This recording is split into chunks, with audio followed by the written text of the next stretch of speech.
종종 이렇게 묻는 분들이 있습니다. 교회는 왜 그렇게 예배가 많습니까? 일주일 동안 새벽 예배가 있고 수예배가 있고 금요기도 예배가 있고 주일도 예배를 두 번이나 드리죠, 그죠?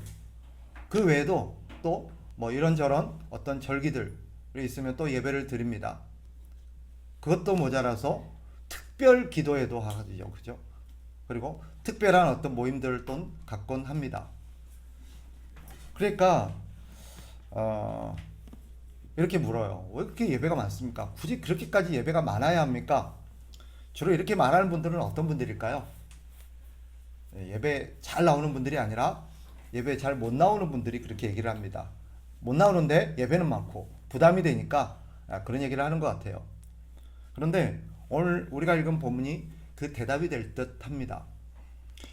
28장, 29장. 여기 보면 하나님께서 제정하신 절기들에 대해서 쭉 다루고 있는 것을 봅니다. 시간상 우리가 한 부분만 읽었습니다만은 우리가 살펴볼 내용은 28장, 29장 전체라고 볼 수 있습니다. 여기 보면 하나님께서 쭉 이런저런 제사를 드리는 날들을 설명해 놓고 있습니다. 매일 아침 저녁으로 상번제를 드리라고 하시고 안식일이 되면 또 안식일마다 제사를 드리라고 하십니다. 매월 초 하루에도 제사를 드리라고 하셨고 또 칠칠절이나 또 이렇게 여러 가지 절기가 되면 하나님께서는 제사를 드리라라고 말합니다. 하여튼 그 외에도 정한 절기가 되면 하던 일을 멈추고 모든 백성들은 하나님 앞에 모여서 제사를 드리라라고 말씀하고 계십니다. 이것을 보면 제사는 하나님 백성들에게 있어서 중요한 본분이라는 것은 분명합니다. 또 성경이 어떻게까지 말하고 있냐면 정한 절기에 하나님 앞에 모여서 제사를 드리지 않는 사람은 하나님의 백성으로 간주하지 않겠다라고 말씀하십니다. 이것은 일정한 기간에 출애굽 우리가 아는 것처럼 이 출애굽기 민수기들은 출애굽 과정에서 쓰여진 거죠. 이것은 출애굽 과정이나 또 한 시기에 한시적으로 주어진 규례가 아닙니다. 오늘 28장, 29장이 어떤 배경 속에서 주어졌는지를 우리가 좀 알 필요가 있는데 이 앞에 어떤 사건이 나오냐면 이스라엘 백성들 출애굽 1세대가 다 죽고 출애굽 2세대가 새롭게 인구 조사를 통해서 통계가 나오는 이야기가 나옵니다. 그리고 세대가 바뀌어서 새로운 리더십들이 세워졌고 출애굽 1세대는 역사의 무대 뒤로 사라졌습니다. 그리고 나서 하나님께서 다시 이 제사의 규례를 쭉 설명합니다. 우리가 아는 것처럼 출애굽기에 보면 하나님께서 출애굽한 1세대들을 향해서 제사의 규례 이것을 한번 쭉 설명한 적이 있습니다. 그런데 이것을 오늘 본문에 보면 또다시 다루는 이유는 뭐 때문입니까? 세대가 달라졌고 이제 그 당시 이것을 듣지 못했던 새로운 세대 제2세대들을 향해서 하나님이 다시 말씀하시는 것입니다. 그러면 오늘 이것이 우리에게 주는 메시지도 분명하죠. 이것은 한 세대에 걸쳐서 한시적으로 주어진 규례가 아니라 세대를 넘어서서 모든 세대가 모든 하나님의 백성들이 자손 대대로 계속해서 지켜야 될 규례라는 것을 우리가 알 수 있습니다. 바꿔 말하면 하나님은 세대가 바뀌어도 계속해서 하나님 앞에 이런 제사와 이런 예배의 삶을 살아야 된다라는 것을 하나님께서 우리에게 요구하시는 것을 우리는 알 수 있습니다. 그러면 질문은 이거죠. 다시 원래의 질문으로 돌아와서 하나님께서는 왜 이런 절기들을 만들어 놓으시고 그것도 한두 개가 아니라 여러 가지의 절기를 만들어 놓으시고 하나님의 백성들에게 나와서 모든 하던 일을 멈추고 이 제사에 참여하라고 하시는가 하는 것입니다. 앞에서도 다루고 있지만 다시금 우리가 상기할 필요가 있는 것은 이 제사의 목적이 어디 있냐라는 거예요. 제사의 목적이 어디 있느냐. 이 제사의 목적은 첫 번째로 속죄에 있습니다. 속죄가 뭐예요? 죄를 용서받는 데 있다는 것입니다. 제사는 하나님 앞에서 우리가 우리의 죄를 용서받기 위해서 드려야 할 하나님 앞에 드리는 의식입니다. 핵심은 죄의 용서가 있죠. 따라서 제사는 우리에게 무엇을 가르치느냐? 우리가 용서받아야 될 죄인이라는 것을 일깨웁니다. 너희는 하나님 앞에 용서받아야 될 죄인이다라는 거예요. 따라서 하나님 앞에 이런 제사를 통해서 용서를 받지 못하면 너희는 멸망할 수밖에 없는 죄인이요 하나님의 심판 앞에 놓여 있는 죄인이라는 것을 일깨우는 것이 제사입니다. 그리고 우리가 어떻게 죄를 용서받습니까? 우리를 대신해서 제물이 대신 희생함으로 속죄의 피를 흘림으로써 우리가 죄를 용서받는다는 것을 가르치죠. 이것은 다르게 표현하면 우리가 우리의 죄값으로 말미암아 우리가 죽어야 할 존재임에도 불구하고 다른 우리 대신 제물의 희생의 은혜를 힘입어서 우리가 하나님 앞에 용서를 받는 그런 사람이다라는 것을 우리에게 일깨웁니다. 정의해 보면 제사는 죽을 수밖에 없는 죄인인 우리가 하나님의 은혜를 힘입어서 우리가 용서받고 살아간다는 것을 가르치는 자리다라고 할 수 있습니다. 이것이 하나님께서 우리에게 제사를 드리도록 모이라 하신 이유입니다. 물론 지금은 더 이상 제물로 드리는 이 피로 드려지는 제사를 드리지 않습니다. 예수 그리스도께서 우리를 대신해서 십자가에 죽으심으로써 우리가 치러야 될 모든 죄의 대가를 그리스도께서 다 치르셨기 때문에 더 이상 제물이 필요하지 않습니다. 그러나 우리는 그 위에 무엇을 드립니까? 하나님 앞에 예배를 드립니다. 예배의 정신 또한 똑같습니다. 형식과 방식은 달라졌지만 이제는 우리가 하나님 앞에 예배라는 것을 드립니다. 그 예배의 목적도 뭐예요? 우리는 하나님의 은혜로 살아가고 있습니다. 우리는 하나님 앞에 죄로 말미암아 심판받아 마땅한 존재인데 우리는 하나님의 용서를 힘입고 하나님의 그리스도의 보혈을 힘입고 우리는 은혜로 살아가는 존재입니다라는 것을 일깨우는 자리가 뭐예요? 제사와 예배의 자리입니다. 그런데 그리스도로 말미암아 구약에도 그랬습니다마는 또 하나의 예배의 중요한 핵심 요소가 생겨나기 시작합니다. 그게 뭐냐? 감사입니다. 우리는 하나님 앞에 우리가 제사로 말미암아 우리가 죽을 수밖에 없는 존재고 그 죽을 수밖에 없는 죄인이 하나님의 은혜로 우리는 살아가고 있음을 죄를 용서받았음을 우리가 상기시키는 자리일 뿐만 아니라 그런 하나님의 은혜에 감사하며 하나님 앞에 우리가 우리의 신앙을 고백해야 될 자리가 이 제사와 예배의 자리이기도 합니다. 하나님께서는 우리에게 이런 것들을 정기적으로 계속해서 일깨우기 위해서 하나님은 정기적으로 절기를 만들어서 우리에게 제사를 드리고 예배를 드리라고 하시는 것입니다. 그러면 이토록 자주 할 필요가 있는가? 정기적으로 하는 것까지는 좋다 이거예요. 그런데 심지어 성경에 보면 뭐라고 가르칩니까? 매일 상번제를 드리도록 합니다.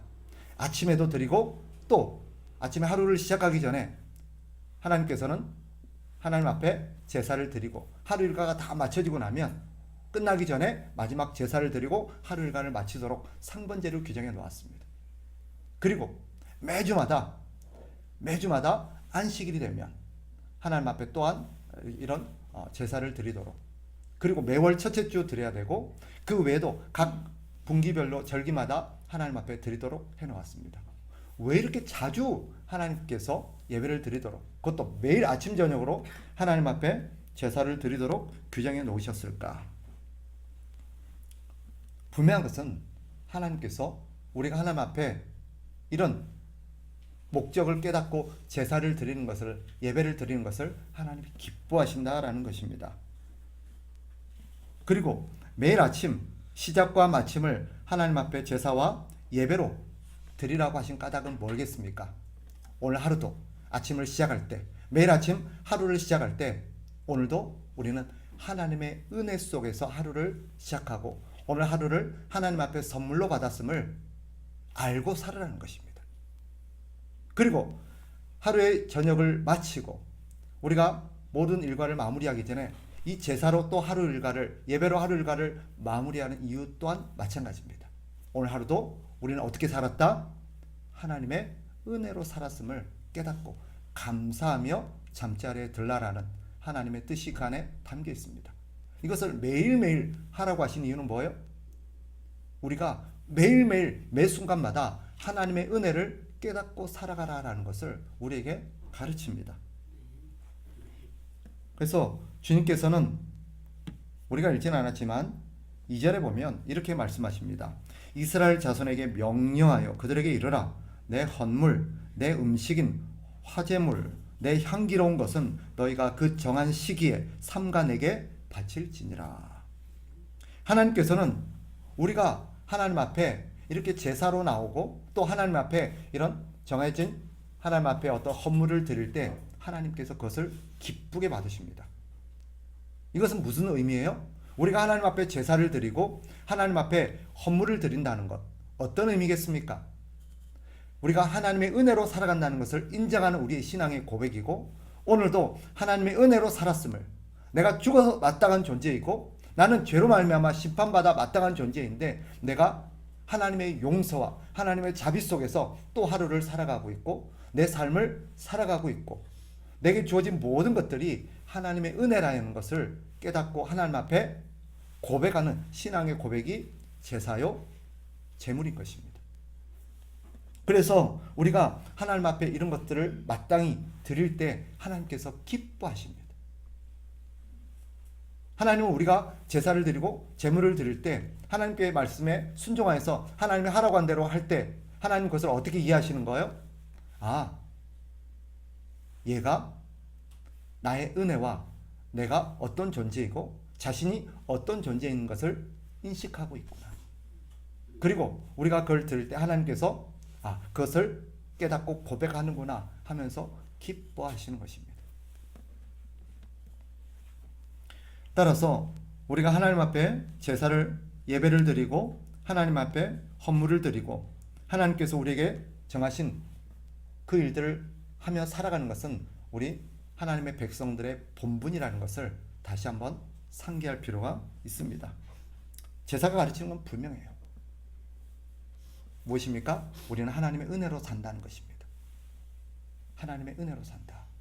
여러분, 우리가 하나님의 은혜로 살고 있음을 동의하십니까? 네. 오늘 아침에 눈 뜬 게 결코 당연한 게 아니에요. 오늘 아침에 눈을 떠서 내게 또 하루가 주어졌음은 이것이 자격 없는 자에게 베풀어진 하나님의 선물이라는 것을 우리가 깨달아야 합니다. 그리고 하나님 앞에 감사하며 살아야 합니다. 그래서 우리가 이 상번제의 정신으로 이 상번제의 마음으로 매일 하루를 살아간다는 건 뭐예요? 우리가 지금은 그 당시 똑같은 방식으로 아침에 일어나서 제사와 제물을 바치지는 않지만 우리는 매일 아침 우리의 마음에, 우리의 영혼에, 우리의 신앙의 제사를 드려야 합니다. 그래서 아침에 눈을 뜨면 하나님 앞에 제일 먼저 하나님, 오늘도 나에게 새 하루를 선물로 주시니 감사합니다. 오늘도 하나님 앞에 감사하며 살겠습니다. 하나님 앞에 감사의 고백을 드릴 수 있어야 돼요. 그리고 하루를 마무리하고 잠자리에 들기 전에 우린 또한 하나님 앞에서 감사의 고백을 드려야 합니다. 오늘도 하나님의 은혜로 살았습니다.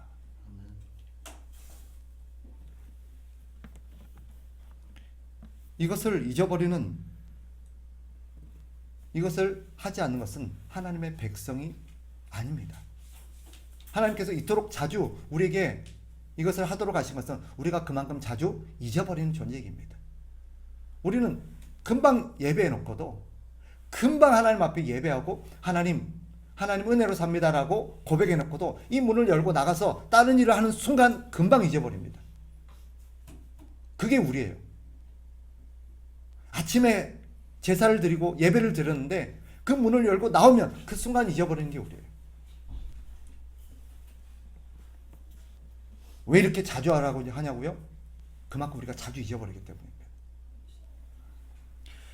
하나님께서 이런 제사를 드릴 때면 우리에게 요구하시는 행위 한 가지가 있는데 그게 뭐냐? 노동을 멈추라는 것입니다. 오늘 26절에도 이렇게 말하죠. 77절 처음 익은 열매를 드리는 날에 너희가 여호와께 새 소재를 드릴 때에도 성회로 모일 것이요 아무 일도 하지 말 것이며. 이거는 오해하지 마세요. 일 안 해도 먹고 살 수 있으니 놀고 먹으라는 뜻이 아닙니다. 하나님은 일하기 싫은 자는 먹지도 말라고 하셨습니다. 하나님은 우리가 성실하게 살기를 바라십니다. 우리에게 주어진 일을 열심히 하면서 땀 흘려 수고하고 그 열매를 먹는 것이 하나님의 뜻입니다. 그럼에도 불구하고 하나님께서 이런 정한 절기에 하나님 앞에 제사로 드리기 위해서 하던 일을 멈추라 하신 까닭이 무엇일까요? 그것은 예수님이 가르쳐 주셨던 사람이 떡으로만 사는 것이 아니라 하나님의 입에서 나오는 하나님의 말씀으로 산다는 것을 우리가 깨닫기를 바라시기 때문입니다. 우리는 오늘 하루 내가 일해야 산다고 생각합니다. 그러나 우리가 평소에 열심히 일해야 되지만 때로는 하나님께서 멈추라고 하신 날에 멈추는 것은 어떤 의미입니까? 나는 내 힘과 내 노력으로 사는 게 아니라 하나님의 은혜로 산다는 것을 믿는 신앙의 고백입니다. 내가 오늘 하나님께서 멈추라고 하신 자리에서 하나님께서 멈추라고 하실 때 내가 멈출 수 있는 것은 하나님을 믿기 때문입니다. 그런데 왜 못 멈출까요? 왜 멈추지 못합니까? 하나님을 믿지 못하기 때문입니다. 우리 주님께서 우리에게 이 땅에 오셔서 뭐라고 하십니까? 우리가 아는 것처럼 마태복음 11장 28절에 수고하고 무거운 짐진 자들아 다 내게로 오라. 내가 너희를 쉬게 하리라. 이 말씀 안에는 어떤 의미가 담겨 있습니까? 이 고단한 세상 너희 힘으로 사는 것이 아니라 너희를 살게 하고 살아가게 하는 존재는 나라는 것을 우리 주님께서 가르치시고자 하는 것입니다. 너희가 나를 믿고 나를 의지하고 살 때 너희는 비로소 참다운 안식 속에서 너희가 행복하게 살 수 있다는 것을 깨닫게 하기 위함입니다. 이것이 절기에 우리의 노동을 멈추게 하신 까닭입니다. 우리가 26절에 보면 77절 처음 익은 열매를 드리는 날에라고 되어 있죠. 이 처음 익은 열매를 드리는 날, 이것은 그 시기에 첫 수확을 거두는 때를 말합니다. 봄철 추수기를 말하는 거겠죠. 지금으로 따지면 우리는 월급을 타는 날이라고 할 수 있겠죠. 그런데 성경은 그 수익이 들어오는 날, 그 수입이 들어오는 날, 하나님께서 정하신 절기에 아무 노동도 하지 말고 하나님 앞에 나와서 이 절기를 지키라 라고 말합니다. 그리고 정해진 예물을 하나님 앞에 드리라 라고 말씀하십니다. 무슨 까닭이시겠습니까? 이것은 우리가 하나님의 은혜로 살았고 이 모든 것이 하나님의 은혜의 소산물임을 기억하라는 것이고 그것을 위해서 하나님 앞에 감사하라는 하나님의 뜻입니다. 여러분, 많은 사람들이 지금 우리도 예외는 아닐 수 있습니다. 내 힘과 내 노력으로 산다고 생각하는 사람들이 의외로 참 많습니다. 모든 것이 나에게 달려있다고 생각합니다.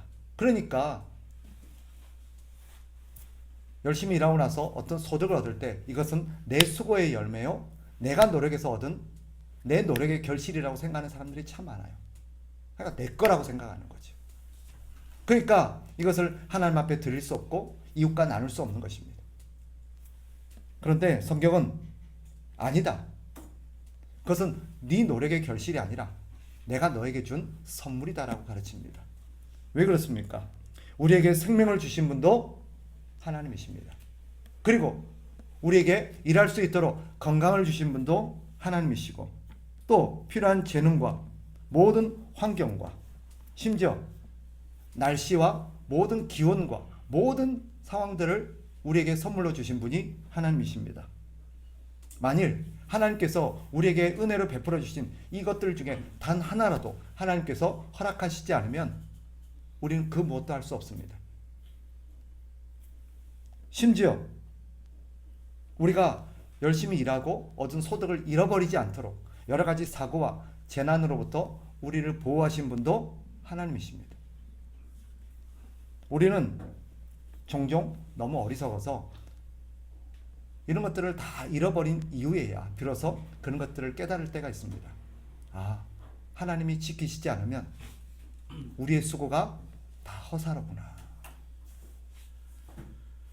하나님이 지키시지 않으면 우리의 노력과 우리의 수고는 다 물거품이 될 수밖에 없습니다.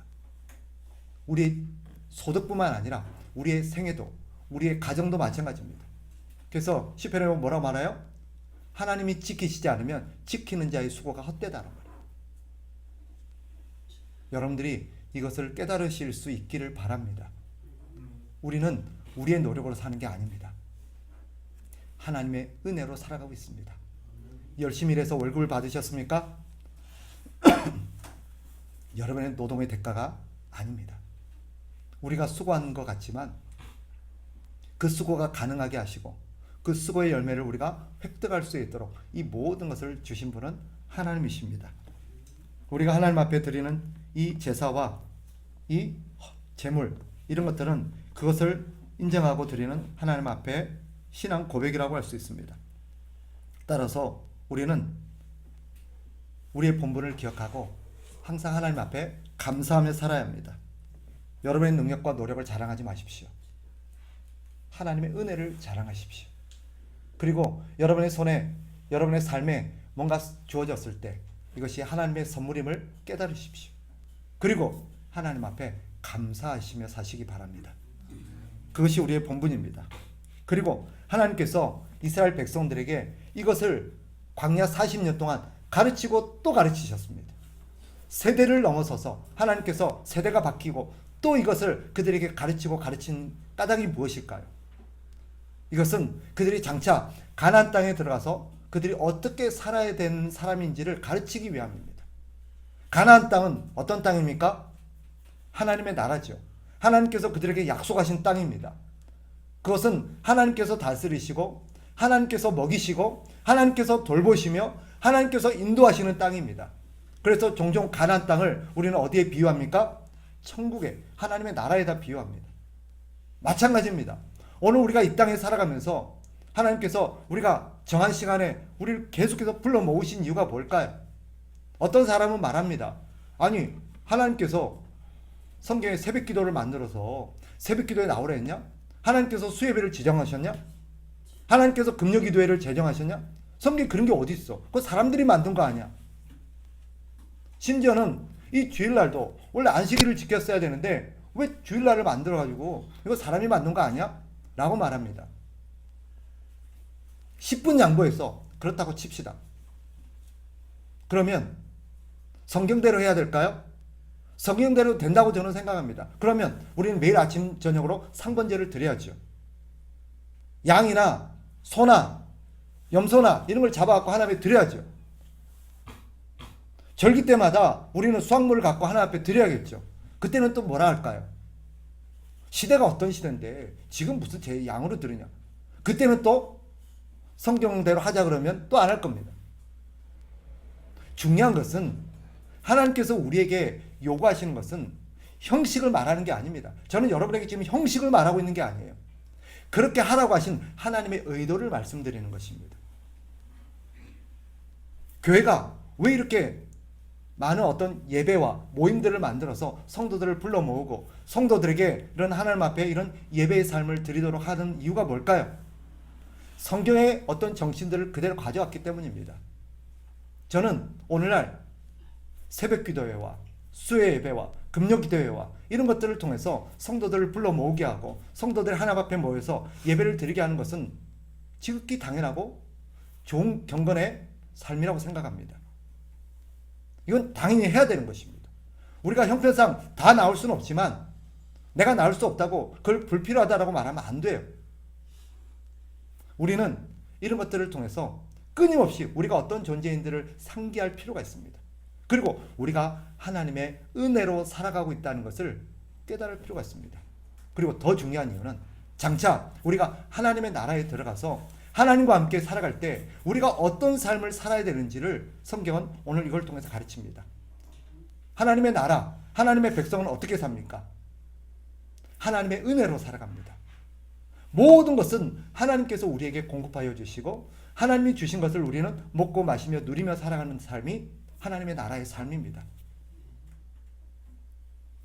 지금 이 땅은 죄로 말미암아 이 모든 것이 어그러져서 마치 우리 힘과 우리 노력으로 살아가는 세상 같지만 세상 사람들은 그렇게 살아요. 그러니까 자기 거라고 생각하니까 자기를 위해서만 살아요.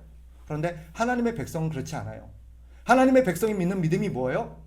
우리는 하나님이 주신 것을 은혜로 받아서 누리며 살아간다고 믿고 있습니다. 아멘이세요? 그게 아멘이죠. 하나님이 주신 것을 우리는 은혜로 누리며 살아가는 것이 하나님의 백성이요 우리들이라는 것을 믿어요. 세상 사람들은 아닐까요? 아니에요. 세상 사람들도 하나님이 주신 것을 은혜로 누리며 살아가요. 그들은 깨닫지 못할 뿐이고 우리는 깨달은 차이입니다. 그렇다면 우리는 삶의 방식도 삶의 목적도 결과물도 달라야지요. 어떻게 사는 게 마땅하겠어요? 그런 은혜를 아는 사람들은 계속해서 하나님 앞에 나와서 예배하고 하나님 앞에 우리가 얼마나 큰 은혜를 누리고 사는지를 계속해서 상기할 필요가 있습니다. 그리고 하나님 앞에 감사할 필요가 있습니다. 감사는 얼마만큼 자주 해야 될까요? 매일 아침 저녁으로 해야 합니다. 매일 아침 저녁으로 하나님 앞에 감사하며 살아야 됩니다. 동의하세요? 네, 맞아요. 매일 아침 저녁으로 우리 아침에 눈을 떠서 하나님 앞에 감사해야 되고요. 하루를 마감할 때 잠자리 들기 전에 하나님 앞에 감사하며 살아야 되는 게 우리예요. 우리는 그렇게 살아야 돼요. 우리는 그렇게 살아야 하는 게 맞아요. 그러니까 여러분에게 당부합니다. 매일 아침에 눈을 떠서 하루를 시작할 때 하나님 앞에 감사하며 사십시오. 아침에 저녁에 하루 일과를 마치고 잠자리에 들기 전에 하나님, 오늘도 하나님 은혜로 살았습니다. 감사합니다. 내일 우리에게 선물로 주시지 않을지는 하나님께서 결정하실 거예요. 몰라요. 내일 우리에게 선물로 주실지. 그건 아무도 모릅니다. 그러나 오늘이 우리에게 주어진 마지막 날이었다 할지라도 그것만으로도 우리는 분에 넘치는 하나님의 은혜를 누렸다 가는 것입니다. 네. 오늘 감사하십시오. 오늘이 우리에게 주어진 마지막 날일 수도 있습니다. 오늘까지 살게 하시고 오늘까지 하나님 누리게 하시는 하나님 앞에 감사하고 우리의 삶을 마감하고 내일 주님 앞에 만나야 될지도 모릅니다. 그러니 사랑하는 우리 믿음의 가족들 여러분, 우리가 하나님의 은혜로 살고 있다는 것을 잊지 마시고 항상 감사하며 모든 것들이 하나님의 은혜임을 고백하며 살아갔으면 좋겠습니다. 그러니 기회가 되는 대로 하나님 앞에 나와서 예배하시고 항상 평소에도 하나님 은혜로 살아간다는 것을 고백하며 사는 저와 여러분 되시기를 주의 이름으로 축복합니다.